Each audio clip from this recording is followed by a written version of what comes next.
நம்ம சேனல் பார்க்குற எல்லாருக்கும் வணக்கம். இன்றைக்கி நம்ம பிகினர்ஸ்க்கான டிப்ஸில் ஒரு நார்மல் ப்ளவுஸ் எப்படி நம்ம ஈஸியாகவும் நேர்த்தியாகவும் தைக்கலான்றதை பார்க்கலாம் வாங்க. ஃபஸ்ட்டு நான் பேக் பார்ட்டை மடித்து தைக்கிறேன். கீழே பாருங்கள், ஒரு 1/4 இன்ச்சு பிசுறு மூடி தைச்சிட்டு நான் எவ்வளோ உயரம் கரெக்டான உயரமோ நான் ஆர்காட் போட்டு வச்சுருக்கேன். அது வரைக்கும் மடித்து நம்ம தைச்சிக்கலாம். நான் ஒவ்வொரு ஸ்டெப்பாக எப்படி தைக்கிறேன்றதை கவனமாக பார்த்துட்டு வாங்க. வீடியோவை ஸ்கிப் பண்ணாத கடைசி வரைக்கும் நீங்கள் பார்த்துட்டு வாங்க, அப்போ தான் புரியும். பாருங்கள், மார்க் பண்ண இடத்துல நான் மடித்து தைச்சிக்கிறேன்.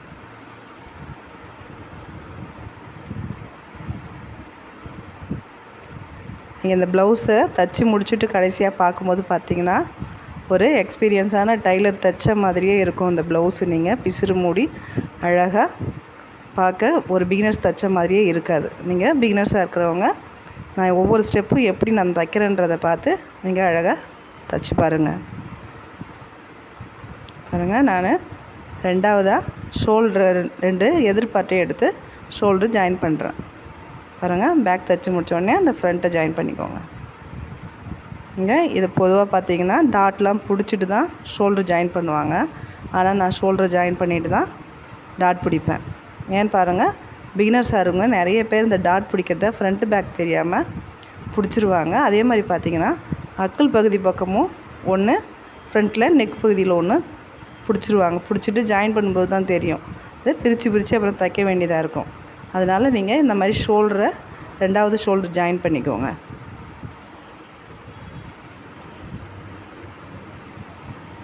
அடுத்து நம்ம டாட் பிடிச்சிக்கலாம்.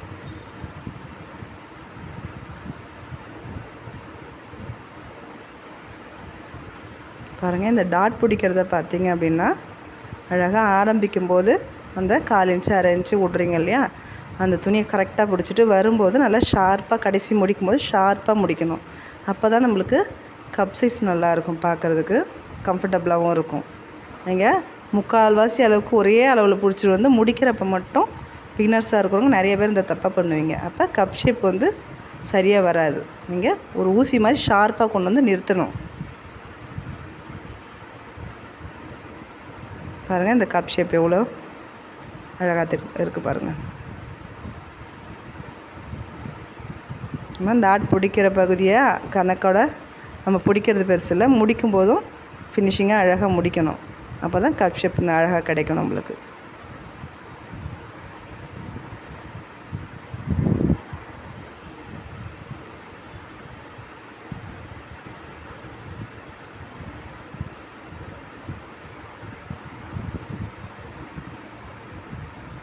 பாருங்கள், இந்த மாதிரி பிசுறு இல்லாமல் நம்ம பட்டி எப்படி தைக்கலான்றதை பாருங்கள்.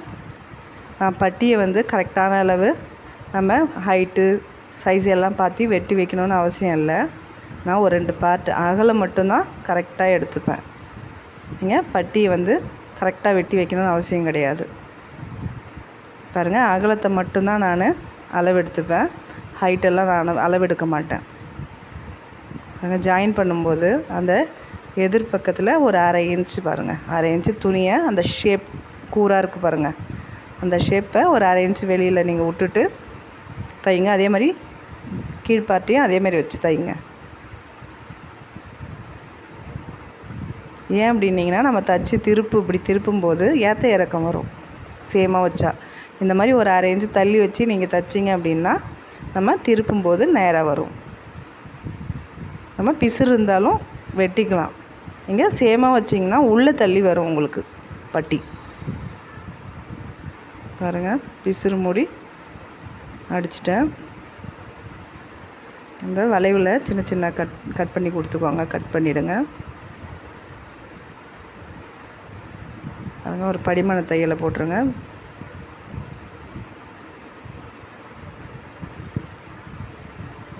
இந்த பட்டி இந்த மெத்தட் பார்த்திங்கன்னா ரொம்ப ஈஸியாக இருக்கும் உங்களுக்கு.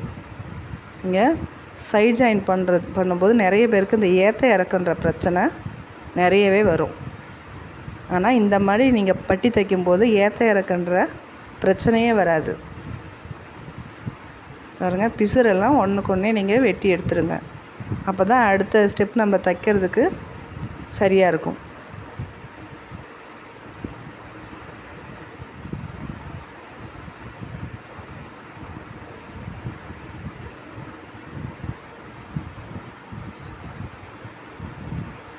பாருங்கள் அந்த டாட் பாருங்கள், சென்டர் டாட் இருக்குங்களா, அது உங்களை பார்த்த மாதிரி வச்சு நீங்கள் பட்டி அடிக்கும்போது அதை உங்களை பார்த்த மாதிரி வச்சு மடக்கி வச்சு நீங்கள் தைங்க.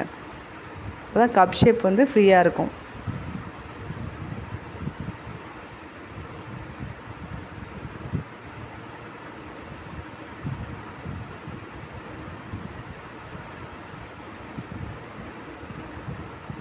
நீங்கள் பட்டி வந்து உயரம் பத்தலை, அதுவும் சின்னதாக இருக்குன்னா நீங்கள் சின்னதாக இருக்கும்போது ஜாயின் பண்ணிவிட்டு நீங்கள் சைடு பக்கம் வந்து அதாவது பேக் சைடோட ஹைட்டை வந்து நம்ம அளந்து பார்த்து கூட நம்ம அதுக்கேற்ற மாதிரி துணியை ஜாயின் பண்ணிக்கலாம். பட்டியில் நீங்கள் இந்த மாதிரி பட்டி ஜாயின் பண்ணும்போது எப்படி வேணாலும் நம்ம அட்ஜஸ்ட் பண்ணிக்கலாம். பாருங்கள் எப்படி நான் பட்டியை அளவாக மடித்து தைக்கிறேன்னு பாருங்கள். இந்த பேக் சைடு நம்ம வந்து கரெக்டான அளவில் மடித்து தைச்சி வச்சுருக்கோம் உயரத்தை.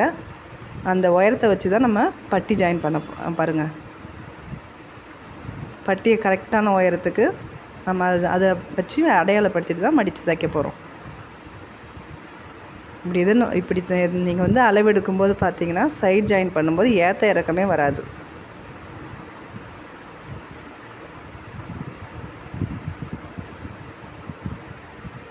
பாருங்கள் சைடில் கரெக்டான அளவு நம்ம எடுத்தாச்சு. இப்போ ஐப்பட்டி பக்கம் பாருங்கள்,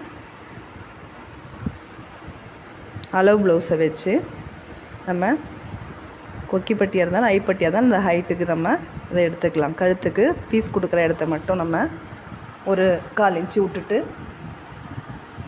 அதுக்கப்புறம் அளவு எடுத்துக்கோங்க.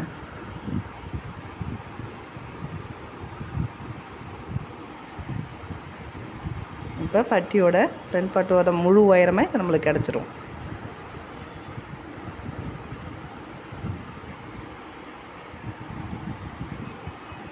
இந்த அளவு தாங்க நம்மளுக்கு கரெக்டான பட்டியோட உயரம். அதுக்கப்புறம் இருக்கிற துணி அதிகமாக இருந்தால் நம்ம அப்படியே மடித்து தைச்சிக்கலாம். நம்மளுக்கு ஸ்டிப்பாக இருக்கும். ரொம்ப அதிகமாக இருந்தால் ஒரு 2 இன்ச் அளவுக்கு நம்ம விட்டுட்டு மீதி துணியை கட் பண்ணிடலாம்.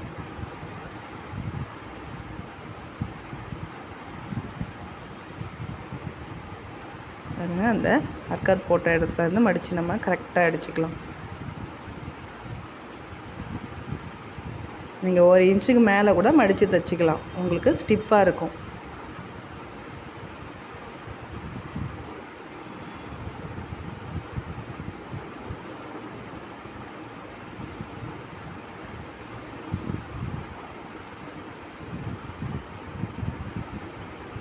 மடித்து தைச்சிட்டு அந்த பட்டியோட ஓரத்தில் எட்ஜில் பாருங்கள் ஒரு படிமான தையல் போட்டுக்கோங்க.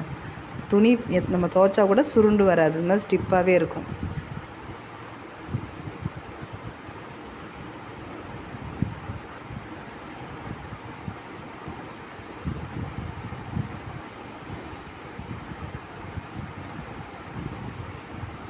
நம்ம தைச்ச இந்த பகுதியை நம்ம இங்கே பாருங்கள் அளவு ப்ளவுஸ் இல்லாமல் இதையே எடுத்து வச்சு சமமாக ஐப்பட்டியை நம்ம அளந்துக்கலாம்.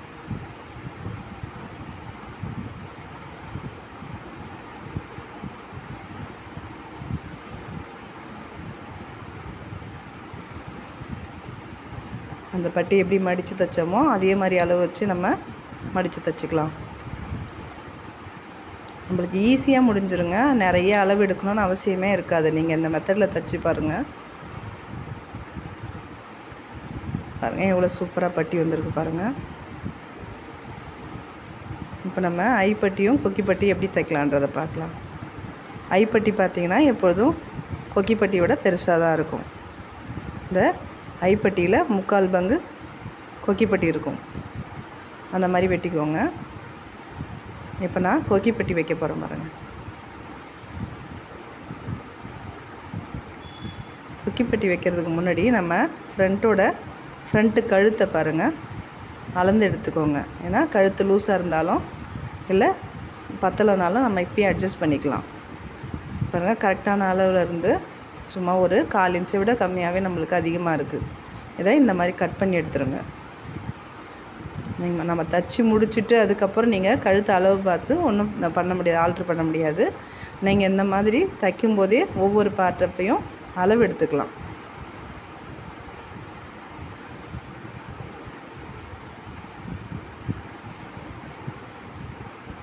பாருங்கள், இதை ஃப்ரண்ட்டு பக்கம் 2ஆக மடித்து வச்சு ஃப்ரண்ட்டில் வச்சு தைச்சிட்டு படிமான தையல் போட்டுக்கோங்க. படிமான தையல் போட்டு நம்ம உள்பக்கம் மடித்து தைச்சிக்கலாம்.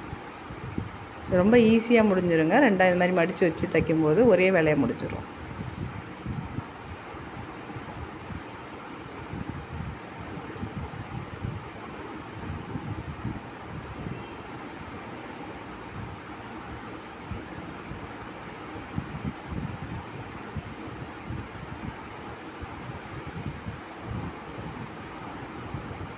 கொக்கிப்பட்டி தைச்சாச்சு.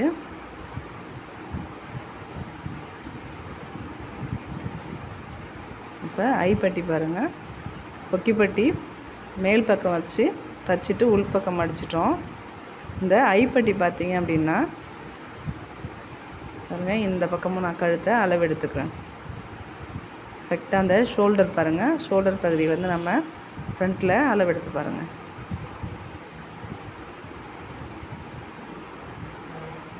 ஒரு 1/4 இன்ச் அந்த பூக்கு அந்த ஐ கட்டுவோம் பாருங்கள், அதுக்கு நேராக இருக்கிற தையலில் நம்ம மார்க் பண்ணிவிட்டு அதுக்கப்புறம் எவ்வளோ இருக்கோ நம்ம கட் பண்ணிக்கலாம்.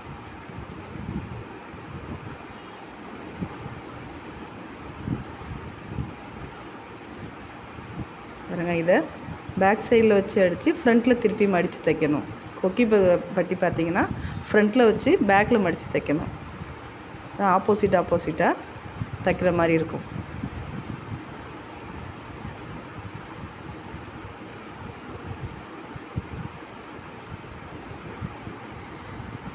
இந்த ஐப்பட்டி பார்த்திங்க அப்படின்னா நம்மளுக்கு ஒரு 32 சைஸுக்கு உள்ளே இருக்கிறவங்களுக்கு பார்த்திங்கன்னா ஒரு 3/4 இன்ச் இருந்தாலே போதும். அதுவே ஒரு 38 சைஸ் வரைக்கும் போகும்போது 1 இன்ச் இருக்கலாம். 38க்கு மேலே நீங்கள் ப்ளவுஸ் தைக்கிறீங்க அப்படின்னா குறைஞ்சது அது 1.25 இன்ச்சாவது நீங்கள் அந்த ஐப்பட்டியோட அகலம் இருக்கணும் உங்களுக்கு. அப்போ தான் நம்ம பார்த்திங்கன்னா ப்ளவுஸ் போடும்போது அந்த ஹூக் பகுதியில் கேப் விழாமல் இருக்கும். இதை எல்லா ப்ளவுஸ்லையும் கட்டாயம் அந்த அளவுக்கு நீங்கள் ஃபாலோ பண்ணுங்கள்.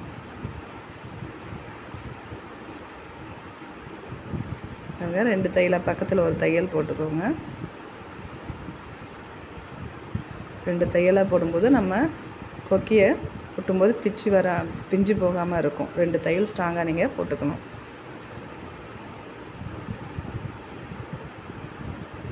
ரெண்டும் அளவு வச்சு பார்க்கலாம். ஏற்ற இறக்கம் தான் இப்போயே நம்ம கரெக்ட் பண்ணிக்கலாம்.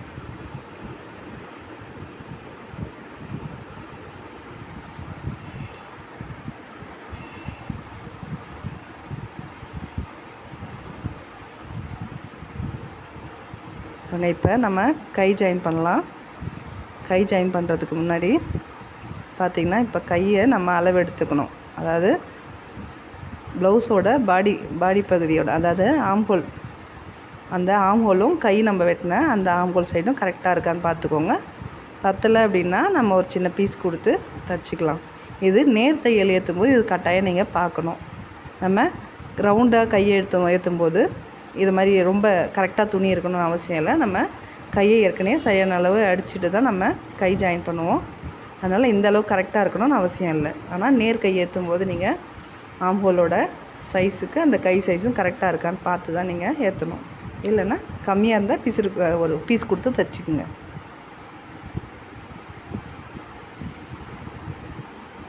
பாருங்கள், இந்த மாதிரி பிசுறு மூடிட்டு நம்ம எம்மிங் அளவு விட்டதை நம்ம தையல் அடிக்கல, இது எம்மிங் தான் பண்ண போகிறோம். இதை பாதி அளவில் கொஞ்சம் பெரிய தையலாக இழுத்து போட்டுக்கோங்க. தையலை இந்த மாதிரி நிறும்போது நம்ம எம்மிங் பண்ணுறதுக்கு ஈவனாக துணி அழகாக கிடைக்கும். நம்ம பிரிக்கிற மாதிரி கொஞ்சம் பெரிய தையலாக போட்டுருங்க. இந்த மாதிரி 2 கையும் வச்சு பார்த்துட்டு ஏற்ற இறக்கம் கரெக்டான பகுதியில் ஃப்ரண்ட் பேக் கரெக்டாக இருக்கான்னு பார்த்துட்டு நீங்கள் மடிக்கணும். ஒரு பக்கம் மடித்து தைச்சிட்டு நீங்கள் இந்த பக்கம் அந்த மாதிரி பார்த்துட்டு நீங்கள் மடித்து தைக்கணும். இல்லைன்னா கை 2ம் ஒரே சைடில் வர மாதிரி வந்துடும். இந்த மாதிரி ஆப்போசிட்டாக வச்சு பாருங்கள். இந்த கையும் தைச்சி எடுத்துக்கலாம்.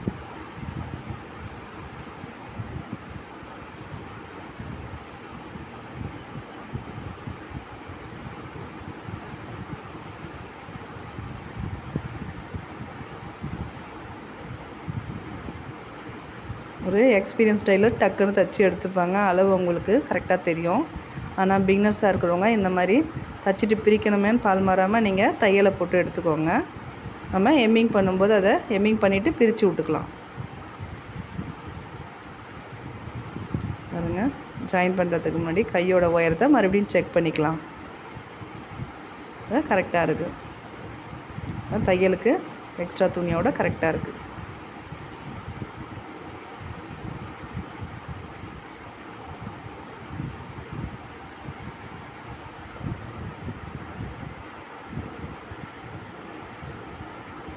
இப்போ கரெக்டாக ஃப்ரண்ட் பேக் பார்த்து நம்ம கையை அட்டாச் பண்ணிடலாம்.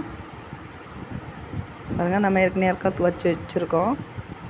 அந்த அர்க்கால் போட்டதும் எது டாட் பிடிக்கிற இடமும் கரெக்டாக வச்சுருப்பாருங்க. இப்போ ஷோல்டர் பகுதியிலையும் மேலே சென்டர் அந்த பகுதியும் ஒன்றா வைங்க. கையோட சென்டர் பகுதி ஷோல்டர் ஜாயின் பண்ணது பார்த்திங்கன்னா பிகினர்ஸாக இருக்கிறவங்க அதுக்கு நேராக ஒரு பின் பண்ணிவிடுங்க. பின் பண்ணிவிட்டு கூட நீங்கள் அடிச்சுட்டு பிரிச்சுக்கலாம்.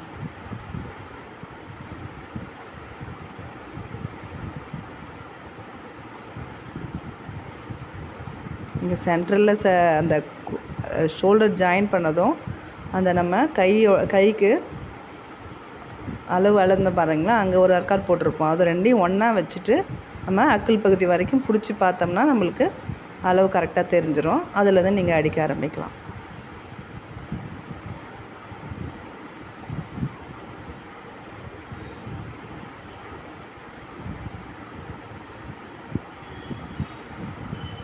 ரெண்டு தையலாக போட்டு எடுத்துக்கலாம்.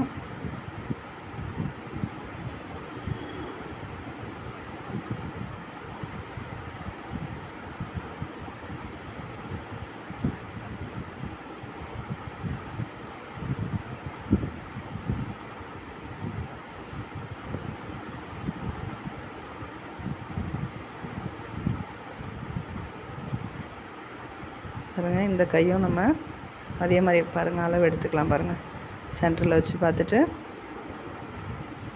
கரெக்டாக அப்படி அளந்து பார்த்துக்கோங்க. இழுக்காமல் அளந்து பாருங்கள். ரெண்டு துணியும் ஃப்ரீயாகவே நம்ம அளந்து பார்க்கணும்.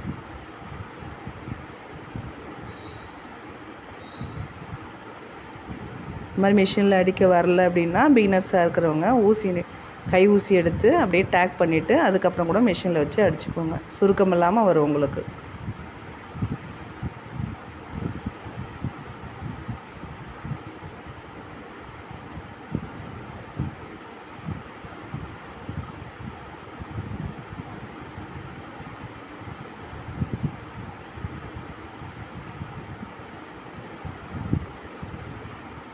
பாருங்கள், சரியாக வருதான்னு பார்த்துக்கோங்க. இப்போயே நம்ம சைட் ஜாயின் பண்ணுறதுக்கு முன்னாடி நம்ம இது கரெக்டாக கையிலேருந்து அந்த அக்கிள் பகுதி வரைக்கும் சரியாக கரெக்டாக ரெண்டும் ஒன்றா இருக்கான்னு பார்த்துக்கோங்க.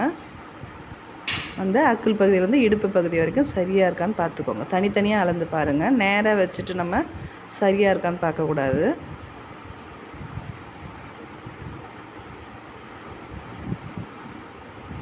ஏன்னா அப்போ ஏற்ற இறக்கம் இருந்ததுன்னா கைப்பகுதியில் கம்மியாக இருந்தால் நம்ம பிடிச்ச அக்கிள் பகுதி இருக்குது பாருங்கள், அந்த இடத்துல நம்ம பிடிச்சிக்கலாம்.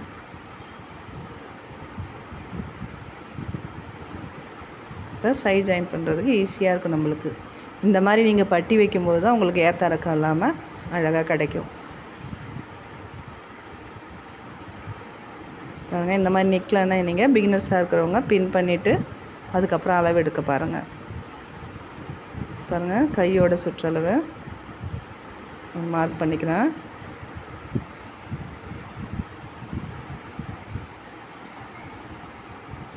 ப்ளவுஸை நல்லா பிரித்து விட்டு அக்கிள் பகுதியை கரெக்டாக அளவு எடுத்துக்கோங்க.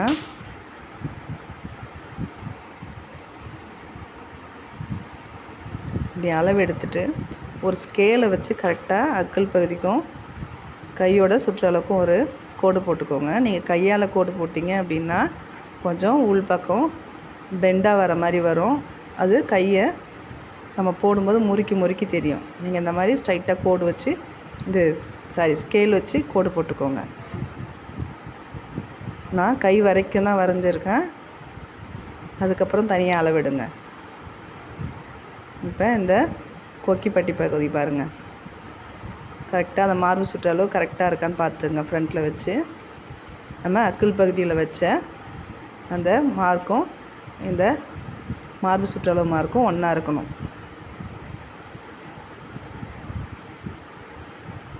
கரெக்டாக அங்கே வந்து நிறுத்திடுங்க. நிறுத்திட்டு அந்த நேராக அப்படியே பிடிச்சி நீங்கள் சரசரன்னு அடிச்சிடக்கூடாது.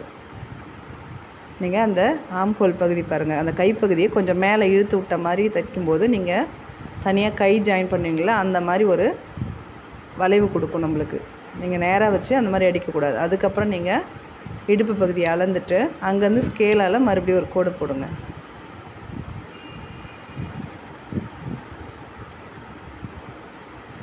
பாருங்க, அதுக்கப்புறம் நான் இடுப்பு வரைக்கும் அடிங்க.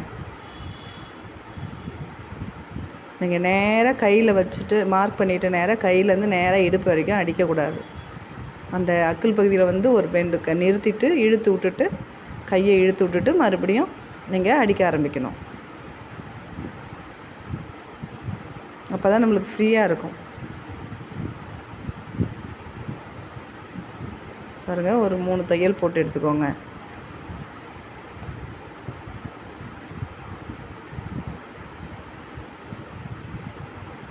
அப்போ தான் நம்மளுக்கு ஒரு தையல் அவங்களுக்கு ப்ளவுஸ் ஃபிட்டாக இருந்தால் கூட ஒரு தையல் பிரித்து விட்டாங்கன்னா 2 தையல் எக்ஸ்ட்ரா இருக்கும். முடிஞ்ச வரைக்கும் 3 தையல் போடுங்க. பாருங்கள், தையலுக்கு அப்புறம் ஒரு 1/2 இன்ச்சு துணி இருந்தால் போதும், நம்ம மீதியை கட் பண்ணி எடுத்துக்கலாம். பாருங்கள், எவ்வளோ நீட்டாக தையல் வந்திருக்கு பாருங்கள், ஏற்ற இறக்கம் இல்லாமல். ரொம்ப சைடு ஜாயின் பண்ணுறதுல நிறைய சந்தேகம். நான் வந்து நம்ம சேனலில் நிறைய சைடு ஜாயின் பண்ணுறதை பற்றி நிறைய வீடியோ போட்டிருக்கேன். நிறைய பேர் கமெண்ட்டில் அந்த சந்தேகத்தை அதிகமாக கேட்குறாங்க. அதுதான் பாருங்கள், இந்த மாதிரி நீங்கள் பட்டி தைக்கிறதுல நிறைய பேருக்கு ஏற்ற இறக்கம் வந்துடும். அதே மாதிரி இந்த கை ஜாயின் பண்ணும்போதும் ஏற்ற இறக்கம் அதிகமாக வந்துடும். நீங்கள் ரெண்டையும் தனித்தனியாக அளந்து பார்க்கணும். அந்த மாதிரி கையை நம்ம தனியாக வந்து மார்க் பண்ணிவிட்டு அதனுடைய சைஸ் கரெக்டாக இருக்கான்னு பார்த்துங்க. நம்ம பிடிக்கிறதுலையும் பாருங்கள், கை ஜாயின் பண்ணும்போது ஆரம்பிக்கும் போது எவ்வளோ பிடிக்கிறோமோ அந்த கையை முடிக்கும் போதும் அந்த அளவு இருக்கணும். அதுலேயும் நம்ம வந்து ஏற்ற இறக்கமாக பிடிச்சோம்னா அது சைடு ஏற்ற இறக்கம் வர்றதுக்கு அதுவும் ஒரு காரணம்.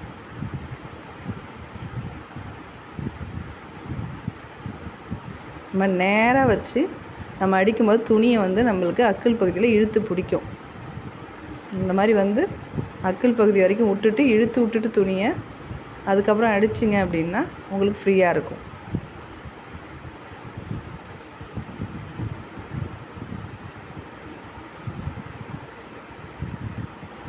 சில பேர் சொல்லுவாங்க, ப்ளவுஸ் போட்ட உடனே கையை தூக்குனா மேலே ஏறுது அப்படின்ட்டு. அது நேர் தையல் ஏற்றுற ப்ளவுஸில் அதிகமாக அந்த மாதிரி ப்ராப்ளம் வரும். அது ஏன் அப்படின்னிங்கன்னா, இந்த மாதிரி நம்ம இழுத்து விட்டு தைக்காமல் நேராக தையல் அடிச்சிட்டோம்னா இந்த மாதிரி ப்ராப்ளம்லாம் வரதான் செய்யும்.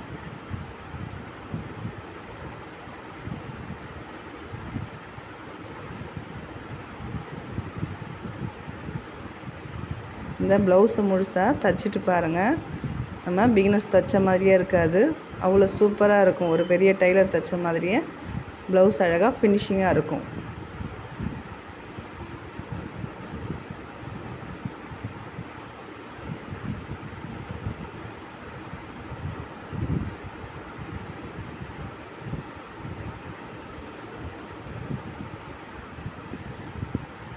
பாருங்கள், நான் கடைசியாக தான் பின்டாட் பிடிப்பேன். பாருங்கள், பின்டாட்டோட அளவு எப்படி பிடிக்கணும், எப்படி மார்க் பண்ணணும் அந்த இடத்துலன்னு பாருங்கள்.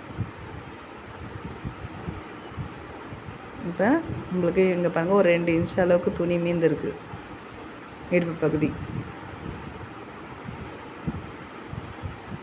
இதை எப்படி பிடிக்கணும், அதுக்கு எப்படி மார்க் பண்ணணும் பாருங்கள். 2 சைடு ஜாயிண்ட்டையும் ஒன்றா வச்சு அதை முதுகு பகுதியில் சென்டராக பாருங்கள் ஒரு கோடு போட்டுக்கோங்க. திருப்பி அந்த சென்டராக வச்ச மார்க்கையும் சைடு ஜாயிண்ட்டையும் மறுபடியும் ஒரு மடிப்பு போட்டு மார்க் பண்ணுங்கள். அது சென்டர் பண்ணுங்கள். ரெண்டாவது அதே மாதிரி பாருங்கள், முன்னாடி அந்த மாதிரி பண்ணிக்கலாம். இப்படி பண்ணும்போது நம்மளுக்கு டாட் கரெக்டாக வரும். நம்ம இந்த டாட்டை சரியாக பிடிக்கல அப்படின்னா ஒரு சைடில் இழுத்துன்னு வரும் நம்மளுக்கு ப்ளவுஸ். அதனால் கரெக்டாக பாயிண்ட் பண்ணிவிட்டு நீங்கள் டாட் பிடிங்க. இந்த டாட் பார்த்திங்கன்னா குறைஞ்சது ஒரு 3 இன்ச்லேருந்து 3.5 இன்ச் வரைக்கும் நம்ம வைக்கலாம் உயரம். இப்போ பாருங்கள், இதை எப்படி மடிக்கிறேன் பாருங்கள். 2 இன்ச்சை 2ஆக மடித்து 4ஆக, அதுக்கப்புறம் 4ஆக மடிக்கிறேன். 4ஆக மடிக்கும்போது ஒரு அரை இன்ச்சு அளவுக்கு நம்மளுக்கு அகலம் கிடைக்குது. அந்த அரை இன்ச்சை இந்த பக்கம் பாருங்கள், 1 இன்ச்சை மடித்து அரை இன்ச்சாகவும், இந்த பக்கம் அரை இன்ச்சு, இந்த பக்கம் அரை இன்ச்சு மடித்து நம்ம டாட் தைச்சிடலாம்.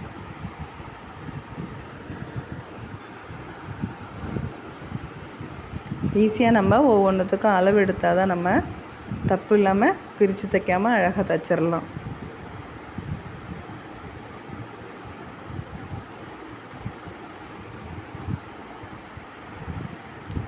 பாருங்கள், பின் டாட் பிடிச்சாச்சு. இப்போ கழுத்து பகுதி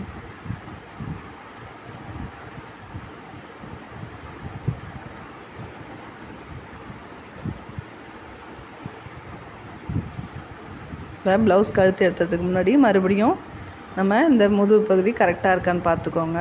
இல்லைன்னா நம்ம கழுத்து கொஞ்சம் அதிகமாக இருந்தால் நம்ம கழுத்து கொஞ்சம் வெட்டி எடுத்துக்கலாம். ஃப்ரண்ட்லேயும் நான் அளவு பார்த்துட்டேன். இப்போ பேக்லேயும் சரியாக இருக்குது. இப்போ நம்ம பீஸ் வச்சு தைச்சிடலாம்.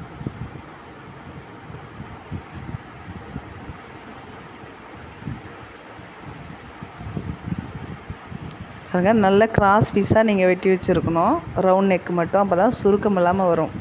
ஜாயின் பண்ணும்போது இது மாதிரி ஆப்போசிட்டாக அந்த கிராஸை வச்சு ஜாயின் பண்ணுங்கள். நேராக ஜாயின் பண்ணிங்க அப்படின்னா கழுத்து பகுதியெலாம் ஒரு மாதிரி நம்மளுக்கு மோடாக, அதாவது முட்டையாக தூக்குன மாதிரி இருக்கும். நீங்கள் அது மாதிரி கிராஸாக வச்சு ஆப்போசிட்டில் ஜாயின் பண்ணிவிட்டு அதுக்கப்புறம் பீஸை தைங்க.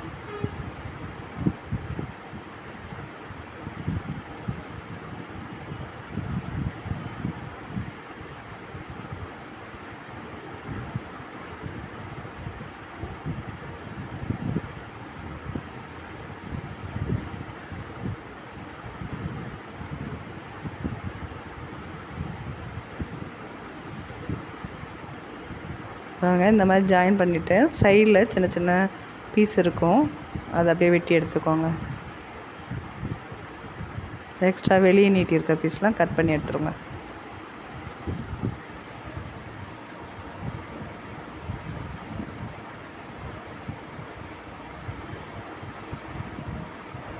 ஒரு எக்ஸ்ட்ரா ஒரு அரை இன்ச் வெளியில் விட்டுட்டு அப்படியே தைக்க ஆரம்பிங்க. துணியை மட்டும் எக்காரத்துக்கு கொண்டும் கழுத்து பீஸும் சரி, நம்ம அந்த கிராஸ் பீஸையும் சரி இழுக்கக்கூடாது.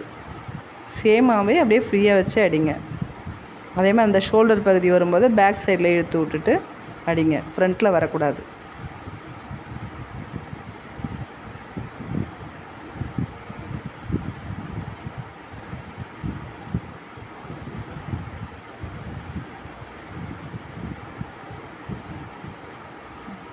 அப்படியே அந்த வளைவுகளில் சின்ன சின்னதாக கட் பண்ணி விடுங்க.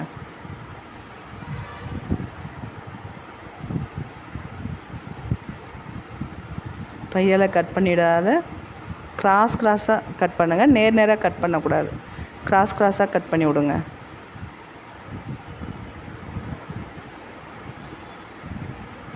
பாருங்க, அப்படியே பிசிறு மூடி ஒரு எம்மிங் சைஸ் எந்த அளவுக்கு நம்ம ஒரு அரை இன்ச் அளவுக்கு இல்லை ஒரு 1/4 இன்ச் நம்மளுக்கு எவ்வளோ எம்மிங் வேணுமோ அந்த அளவுக்கு மடிச்சுட்டு படிமான தையல் போடுங்க. ஒத்த மடிப்பு அப்படியே மடித்து படிமான தையல் போட்டுருங்க.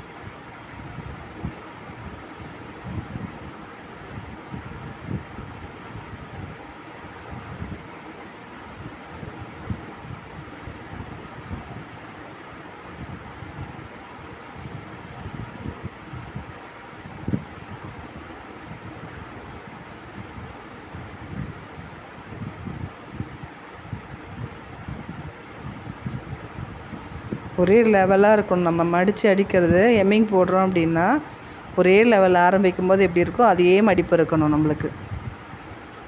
இல்லைன்னா அந்த எம்மிங்கோட அந்த ரவுண்ட் ஷேப் அழகே வராது. பாருங்கள், படிமான தையல் போட்டாச்சு. இந்த பிசுரெல்லாம் வெட்டி எடுத்துருங்க. அந்த பிசுரோடு நீங்கள் மடித்து அடிக்கும்போது கழுத்து பார்த்திங்கன்னா சப்பையாக இருக்காது, ஒரு மாதிரி உப்பெல்லாம் இருக்கும், நம்மளுக்கு ஷேப்பும் நல்லா இருக்காது. இந்த மாதிரி பிசுரெல்லாம் வெட்டி எடுத்துருங்க. அந்த தையல் எட்ஜ் வரைக்கும் வெட்டி எடுங்க. திருப்பி நீங்கள் எம்மிங் போட்டாலும் போட்டுக்கலாம், இல்லை மிஷினில் இப்படி மடித்து வச்சு நம்ம அடிச்சிக்கினாலும் அடிச்சுக்கலாம். நான் இதை எம்மிங் போட போகிறேன், அதனால் நான் அப்படியே விட்டுட்டேன். இந்த மாதிரி அழகாக கடைசி வரைக்கும் வீடியோ பார்த்து ஒரு ப்ளவுஸை தைச்சிட்டு எப்படி இருக்குது அப்படின்றது கமெண்ட் பண்ணுங்கள். பிடிச்சிருந்தா ஒரு லைக் பண்ணுங்கள், உங்கள் ஃப்ரெண்ட்ஸுக்கும் ஷேர் பண்ணுங்கள். மறக்காமல் சப்ஸ்கிரைப் பண்ணுங்கள். வீடியோவை கடைசி வரைக்கும் பார்த்ததுக்கு நன்றி.